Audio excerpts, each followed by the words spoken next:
താൻ മൊത്തം നശിപ്പിച്ചോ? ഇനി ഞങ്ങൾക്കൊന്നുമില്ലേ? ഇതിങ്ങനെ പോയാൽ ശരിയാവില്ല. ഒരു തീരുമാനം ഉണ്ടാവണം. എനിക്ക് എന്തായാലും ഇവിടെ താമസിക്കാൻ പറ്റിയല്ല. അതിന് കാരണമുണ്ട്. നീ കാര്യം പറയടാ. കഴിഞ്ഞ ദിവസം എൻ്റെ വുഡ്ബി എന്നെ കാണാൻ ഇവിടെ വന്നിരുന്നു. ഇയാളുടെ വേർപ്പിന്റെ നാറ്റം കൊണ്ട് അവൾ ഇവിടുന്ന് ഓടി രക്ഷപ്പെടുകയും കണ്ട പാടത്തും പറമ്പത്തും പണിയെടുത്ത് വരുമ്പോൾ തനിക്കൊന്ന് കുളിച്ചുകൂടെ? അതെങ്ങനെയാ? സംസ്കാരം തൊട്ട് തീണ്ടിയിട്ടില്ല.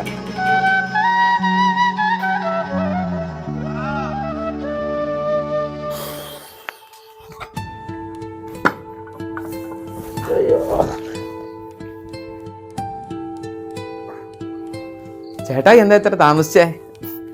ചേട്ടായി അഡ്മിഷൻ കിട്ടി. അതൊന്നും സാരമില്ല, അഡ്മിഷൻ കിട്ടി. ആണോ? എന്റെ ദേഹത്ത് മുഴുവൻ വേർപ്പാടാ. നിന്റെ ഉടുപ്പ് ചീത്തയാവും. ഈ വിയർപ്പ് എനിക്ക് സെന്റിനേക്കാളും ഇഷ്ടമുള്ളതാണ്.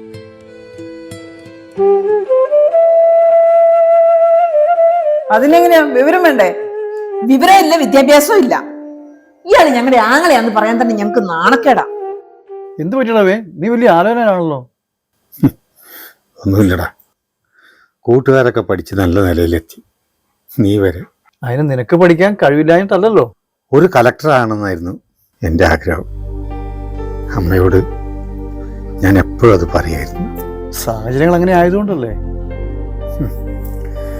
15-ാം വയസ്സിൽ ഈ കുടുംബത്തിന്റെ ഭാര്യ ചുമലിലേക്കിതായ. എടോ, താൻ ഭാഗ്യമുള്ളവനാ. സ്നേഹമുള്ള ചേച്ചി, പൊന്നുപോലെ നോക്കുന്ന അനിയനും അനിയത്തി. ഈ ഭാഗ്യമൊന്നും വേറെ ആർക്കും കിട്ടില്ലടോ.